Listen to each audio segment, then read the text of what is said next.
Welcome back, everybody. Rich here.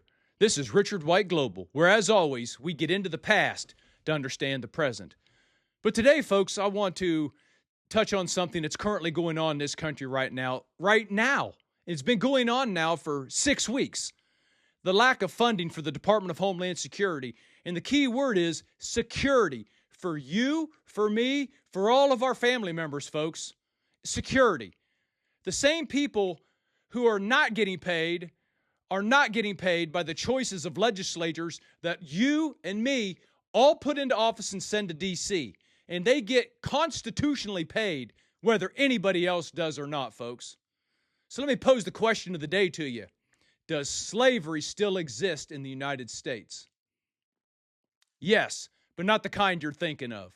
And before anyone jumps to any conclusions, I'm not talking about African American slavery. I'm not talking about indentured servitude. We all know that story of the dark part of American history. I'm talking about something modern, folks, going on today, and it's been going on. Political slavery. Let me define that for you. Political slavery is when people stop thinking for themselves and start blindly following political leaders, parties, systems. So what is the real question? Who are the masters today? They're not everyday voters. I'm talking about influence structures, PAC fund money, also known as political action campaigns, union dues, the party extremists, not the moderates, the extremists. The moderates are right here, the way the world used to be. Union leadership, which does not always reflect the opinions and voices of its dues-paying member. There's often an expectation to vote this way. Don't question it. Don't believe what you see or hear. Believe what we tell you. Here's when it gets interesting, folks. Leadership doesn't always reflect its members. As a matter of fact, in the last presidential election of 2024, some major unions had a major divide between their leadership and their rank and file members. Let me explain. The National FOP, the Teamsters, the International Union of Police, Border Patrol, all endorsed Donald J. Trump for president. That was never supposed to happen, folks. The UAW, they did not endorse President Trump, but most of its members publicly stated they did. The IAFF, International Association of Firefighters, they didn't endorse anybody, which typically is always a Democrat. Furthermore, they didn't even survey their members because there was an assumption that they would not like the numbers that they was going to receive that was going to be probably not Democrat friendly. I'll leave it at that. I know for a fact because I was a career IAFF member. So who's actually being represented? But here's the uncomfortable truth. Politicians told you what they were going to do, so why are you shocked of what the results have been? At some point, you can't blame them. You have to look at the voters, you, me, and everybody else that goes to those polls.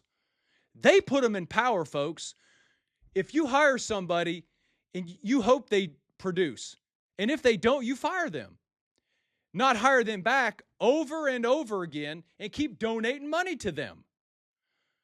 Folks, you don't give a chimpanzee a gun and expect him not to shoot somebody. If he does, you sure don't blame the chimp. You blame the idiot who gave him the gun. The voter has the power. The senators and congressmen are the ones who are getting paid right now, no matter what, folks. As a matter of fact, today, they're going home on a 2-week Easter break with pay. And 50,000 TSA workers are getting zero, not a freaking dime. But the legislators do because they're constitutionally required to be paid no matter what. The same people that are being protected by the people with no pay. They're the same employees that are on their off times going out donating blood, eating at food pantries, have eviction notices, they have endless late fees and missed mortgages, and destroying their credit because of this. Help me understand this, folks. People say borders don't matter, but they lock their own doors. They say you don't need an ID to vote, but they require an ID for every one of their fundraisers, every speech you go see them speak at. Oh, and 2 forms of ID to shovel snow in New York City. Furthermore, they endlessly criticize police. They want it defunded, but they still want the endorsements of the police unions. Figure that one out. And they're the same people who call 911 when something goes wrong. What don't you understand about these policies? There's a huge gap of what's said and what actually happens, people. The politicians, especially the Democrats, obviously, they say they support workers, which for many decades they did. I totally get it. As a matter of fact, for the first half of my life, I was a registered Democratic voter when the policies in the parties were pretty similar, give or take. There again, I was a career union member. I did what I was told to do politically. I'll leave it at that. Negotiations always tell a different story when politicians who, quote, support workers try to insinuate that they do, but behind closed doors, that's not how it happens, folks. They do what they can. They want to make cuts. They want to reduce staffing, whatever. It goes on and on. Folks, I call this the blind sheep method. Don't question us. Just trust us and keep supporting us. There's always been the union motto of, we support those who support us. So where's the results? Nobody wants to talk about results. In every contract negotiation that comes along, the exact same thing. You call them in, you interview them, they promise you the world, they'll work for you. Whether you're union or non-union, doesn't matter. As a matter of fact, right now, TSA's own union, the people who are not getting paid but protecting everybody, the American Federation of Government Workers, they supported Kamala Harris in 2024. How did that work out for you, TSA employees?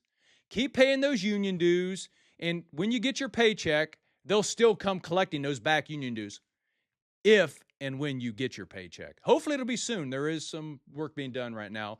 Why? Because they all want to go home for their 2-week Easter break. Duh. And this is the 3rd time in a year that they've done this to these people. And it will happen again. The most powerful country on God's earth. And we can't run a budget for more than 60 or 90 days at a time? Well, that's intentional by both parties because they know that has an end frame where they can now push for something else they want at the end of that short funding window. And there again, these TSA workers, they're dues-paying union members, but they're essential. They can't even strike. So I'm not even sure what the purpose of those union dues are. And I know for a fact that's how my career was. We couldn't strike. You could call off sick, but you couldn't strike. You just got back pay if and when the contract was settled. That's just how it works. But like I said, you will be expected to pay your union dues, and you will be expected to still fund those PAC funds. You will still be expected to vote a certain way on that recommended list every election cycle. So the same people that you're voting for are the ones not paying you. So at the end of the day, this is about power. Let me explain something to you, folks. I'm convinced that if Republicans offered the Democrats an exchange in the census counting, drop the illegal aliens, we won't count those anymore, but in exchange, we'll allow the Democrats to count rats towards the census, as long as the rats outnumber the illegal aliens. Because that's how you gain seats in Congress, people. It's about the count. It's not about what's legal and what's not legal. So again, as long as those rats outnumber the illegal aliens, they'll gladly take that deal because they're going to gain more seats in Congress to keep more power in Congress. They don't really care what the count is. They just need it to be big, bigger than the last census. Folks, ironically, those same major cities, they're the ones that have the most rats running around right now because they have the most mass homelessness, the most open drug use. I mean, it's just insane. The most beautiful, most powerful cities in the country all have the same things in common. Massive drug use, massive homelessness, massive filthy streets, on, and the highest taxes. Explain that one. Staying in the office doesn't require results, folks. It just requires the perception that they care. And if the voters don't question anything, why would it ever change? I mean, folks, if something keeps failing, at some point you have to reevaluate it. If you buy the same car over and over again and it's a lemon, eventually you have to ask yourself again, who's the idiot? The salesman who took your money, or you, the person looking in the mirror that kept buying the same vehicle over and over again that were lemons over and over again? At some point, folks, decisions do matter. So when I ask, does slavery still exist? Well, yes, from a certain point of view. I'm talking about voters, not forced, but willing, not controlled, but conditioned.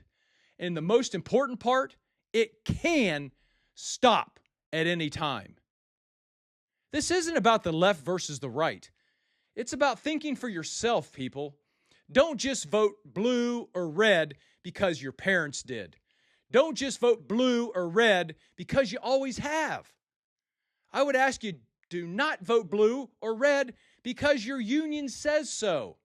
These are not the parties of Kennedy and Lincoln. I wish they were. It'd be more right down the middle, folks. You wouldn't have this polar opposite effect of we don't care what we do, we just can't give them any wins. It doesn't make any sense. Common sense is gone at that point. Folks, times change, parties change. It's not the color of the party. It's not about an elephant or a donkey.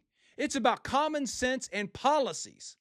What I would ask, folks, do your research. I come from a very strict upbringing of unions and pro-Democrats because my family of miners and we're all that way. But again, they still lived in the world of Kennedy and, the common middle-of-the-road policies that, they made sense. Folks, a free society only works if people actually think freely. So I'll leave you with this. Are you really making your own decisions when you go to the polls? Or are you just following what you're told to do? Until next time, I'm Rich, and this has been Richard White Global. Please don't forget to like and subscribe. Hit that button. Look forward to seeing you on the next one.